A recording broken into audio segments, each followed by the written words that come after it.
여보세요? 예, 안녕하세요. 안녕하세요. 제가 좀 전에 전화를 못 받았으니까 죄송합니다. 예, 뭐, 따님하고 대화가 좀 됩니까? 좀 있으면 이제, 우리 큰딸이 올해 26이니까, 예. 이제 좀 있으면 이제 또 시집 간다고 그럴 것 같아서 가지고. 예. 오늘 이 첫 번째 주제가 북폭, 두 번째가 제1당 대한애국당 향해 지방선거와 총선이라는 이 시기적절한 또 이 시류에 맞는 그런 주제인 것 같아서 참 우리 허 선생님 주제 선정하기도 참 어려우실 텐데 참 대단하십니다. 먼저 북폭에 대한 거를 제 소견을 좀 말씀드리면 예. 좀 뒤늦긴 했지만 아쉽긴 하지만 우리 박근혜 대통령님께서 계셨다면 북폭 이런 것이 과연 필요했었을까? 이미 벌써 레짐 체인지가 되지 않았을까? 김정은 레짐 체인지가 되었을 것이라고 저는 생각을 합니다. 외신에서 쏟아져 나오는 그 소식들을 보면 오는 5월 또는 6월 달에 트럼프 미 대통령과 그 김정은 간의 회담이 성사 여부에 따라서 우리 한반도의 지형이 대단히 변화가 심할 것이다 라고 하는 예측이 계속적으로 나오고 있습니다. 비핵화에 대한 언급이 트럼프와 김정은이 오늘 같이 언급을 했습니다. 트럼프 대통령도 비핵화를 전제 조건으로 회담을 하겠다. 김정은도 그 트럼프 대통령의 그런 어떤 그 말에 따라서 반응을 한 것이죠. 처음으로 김정은도 비핵화에 대한 얘기를 그 노동당 서열들 앉혀놓고 그런 얘기를 했다는 것을 뉴스를 통해 봤습니다. 여러분 우리가 여기서 주목해야 될 게 있습니다. 비핵화가 된다면 김정은이 요구하는 여러 가지 옵션. 김정은이 그냥 비핵화하겠습니까? 트럼프한테 분명히 옵션을 내놓을 겁니다. 가령 미군 철수를 해달라. 경제 지원을 책임져달라. 그 다음에 김정은 나의 체제를 인정해달라. 라는 이 옵션을 트럼프한테 내놓지 않겠습니까? 그렇게 되면 미군 철수는 금방 눈에 보이게끔 철수가 돼야 되는 것인데 그렇게 되고 경제 지원과 체제 인정이 되었을 때 북한이 남아있는 게 있습니다. 핵보다 더 무서운 생화학이 북한에 남아있습니다. 생화학 무기가 북한에 남아있기 때문에 미군 철수가 됐었을 때 과연 우리 대한민국이 어떻게 될 것인가 라고 하는 것에 대해서 대한민국 국민으로서 이만저만 심려가 되는 게 아닙니다. 그래서 지금 또 개인적인 욕심으로는 북폭이 이루어져서 한바탕 그냥 청소했으면 좋지 않겠나라는 그런 바람이 있습니다. 그런데 미국이란 나라가 우리가 다 알고 있는 거죠. 얼마나 실용적입니까?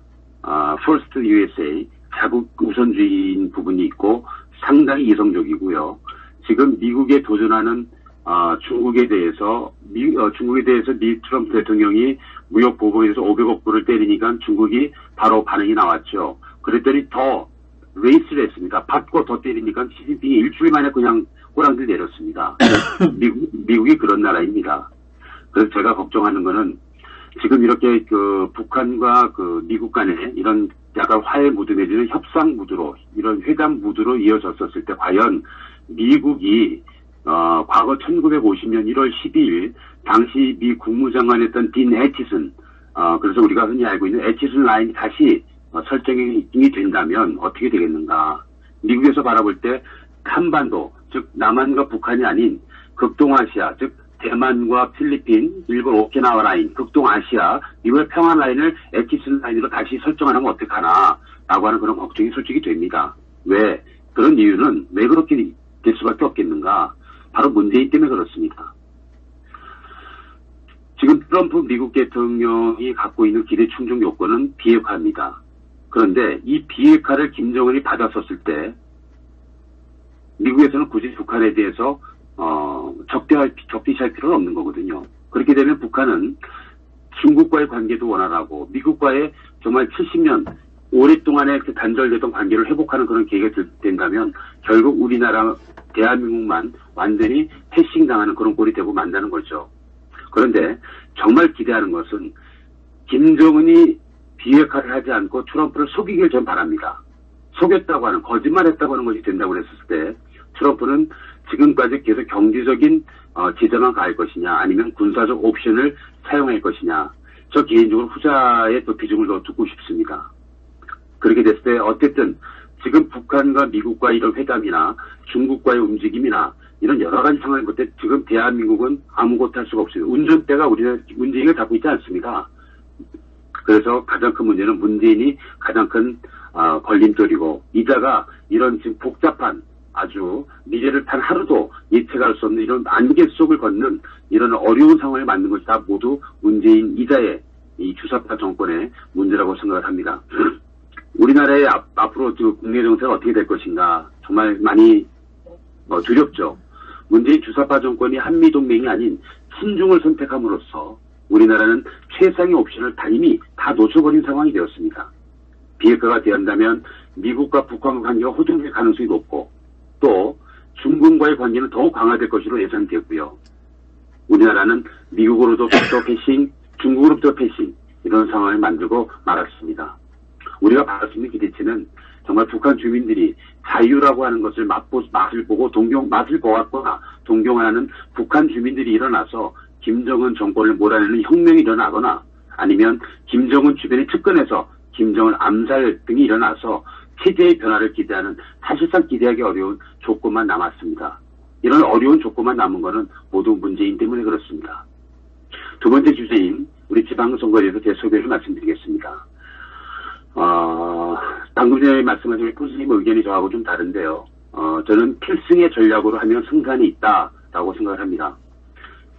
우리가 당선 여부를 떠나서 선당후사하는 각오로 우리 당의 그 이름을 걸고 지금 각 지역에 출마하신 우리 모두 후보자들은 태극기 혁명 공약을 국민에게 알리면 충분히 저는 승산이 있다고 생각합니다. 1년 넘게 태극기를 들고 투쟁해온 출마자들은 태극기 혁명 공약을 제대로 인식하고 입으로 머리로 말하는 것이 아니라, 전달하는 것이 아니라 가슴으로 전하는 울림이 있는 태극기 혁명을 반드시 일으켜야 될 거라고 생각을 합니다. 오늘 여주에서 우리 주원진 대표님의 연설을 들으면서 솔직히 소름이 끼쳤습니다. 아까 허준 선생님께서 별도로 편집해서 올려주셨는데 그 내용을 들으면서 정말로 우리 주원진 대표님 참 대단한 분이시다라고 느꼈는데요. 오늘 조 대표께서 힘주어 강조한 태극기 혁명 공약을 우리는 우리 국민들은 다 같은 가치관으로, 같은 이념으로, 생각으로 이해를 하고 또 그것을 내 것으로 소화시켜야 되지 않겠나 생각합니다. 첫 번째가 자유민주주의 시장경제를 지키는 우리가 되어야 되겠다고 하는 것입니다. 여러분, 지금 우리가 자유민주주의 시장경제가 파괴된 나라를 지금 우리가 살고 있습니다. 2018년이 그렇습니다. 우리 조 대표님 우리 말씀하실 때 정말 울분이 넘치는 그런 감정으로 쏟아내셨죠. 두 번째가 중국 친북 주사파 사회주의 공산주의라고 하는 이런 말 자체를 우리 대한민국에서 자체는 듣지 말고 척결하고 없애자라고 강조하셨습니다. 또 우리 박근혜 대한민국 대통령님을 탄핵하는 데 앞장섰던 이 소위 보수라고 했던 이 썩은 역적 배신자들을 청산하지 않고는 답이 없다라고 말씀하셨죠. 그렇습니다. 청산해야 됩니다. 세 번째가 한미동맹을 강화해서 우리 대한민국의 안보를 더욱 튼튼하게 세워야 한다라고 말씀하셨고, 네 번째가 북진자의 통일을 추구하고, 다섯 번째가 죄 없는 돈 한 푼 받지 않은 우리 박근혜 대한민국 대통령님을 구출해서 우리 보수 태극기 혁명의 정신적 주주로 다시 모시는 그런 역할을 우리가 했으면 좋겠다라고 하는 이 5가지 말씀을 하셨는데 정말 울렁거렸습니다. 마음만이 감동이 왔고요. 그래서 오늘 조 대표님께서 신금을 울린 태극기 혁명 공약의 웅변은 우리 당원, 우리 태극기 시민뿐만이 아니라 전 국민이 되새겨야 할 명연설이었기 때문에 우리 출마자, 우리 또 후원자, 또 우리 지지자들은 이 태극기 혁명 공약을 반드시 암기하고 그 줄거리를 우리가 이해해서 가슴으로 전하는 그런 계기가 됐으면 좋겠습니다. 예. 좀 전에 말씀드렸던 우리 배신자들에 대해서 우리가 잊지 말아야 됩니다. 그런데 여러분 단신 뉴스인데요. 오늘 김성태라고 하는 자유한국당 원내대표라고 하는 기자가 국회 기자회견을 열어서 김기식 금강원장이 피감기관 돈 외유를 황제외유라고 강하게 비판했습니다. 그런데요, 여러분 참 웃기는 일이 있습니다. 김성태는 어떻게 했는지 압니까? 김성태는 지난 7일날 우리가 보통 국내선을 타든 국제선을 비행기를 타든 패스포드 또는 신분증이 없으면, 특히 국내선 신분증이 없으면 비행기 못하지 않습니까? 네. 그런데 김성태는 신분증도 없이 김포공항과 의전실을 통과해서 신분증도 없이 보안 검색도 하지 않고 김포공항 의전실에서 비행기를 타고 제주도를 다녀왔습니다. 이게 말이 됩니까? 우리 국민이 김성태 국회의원이라고 하는 그 자에게 신분증도 없이 국내선 비행기 타라는 권한 준 적이 있습니까? 없지 않습니까? 그런데 김성태는 김포공항 등 14개 지방공항을 한국공항이라는 데서 관리하고 있는데, 이 한국공항의 규정을 보니까 작년 7월부터 신분증 미소지자에 대해서는 항공기 탑승을 불허하고 있습니다. 그런데 이 김성태라는 자는 신분증도 없이 떳떳하게 그냥 비행기를 타고 다녀왔어요. 여러분, 이런 자가 국회의원입니다. 이런 자가 김기식 금감원장을 따고 있습니다. 김기식 금감원 당연히 사퇴해야 됩니다. 아니, 구속되어야 마땅합니다. 그런데 이 김성태라는 자는 더 웃기는 거죠.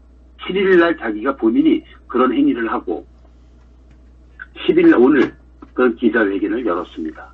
참 내로남불도 가지가지입니다. 내로남불도 급수가 참 가지가지입니다. 오늘 또 가슴 아픈 일이 있습니다. 우리 대통령님 탄핵에 앞장섰던 주적 유관심이 우리 대통령님에게 내려진 형량을 두고 헌정사의 큰 불행이라고 얘기했다고 합니다. 여러분 어떻게 받아들여지십니까? 다른 사람은 모르겠지만 유관심은 저런 말 할 자격이 있습니까? 자격 없지 않습니까? 그래서 저는 그렇게 생각합니다. 우리가 조금 힘들어도 우리가 좌파 독재에 항거하고 좀 힘든 생활을 하더라도 자한당은 아닙니다. 이 배신 역적당은 아닙니다.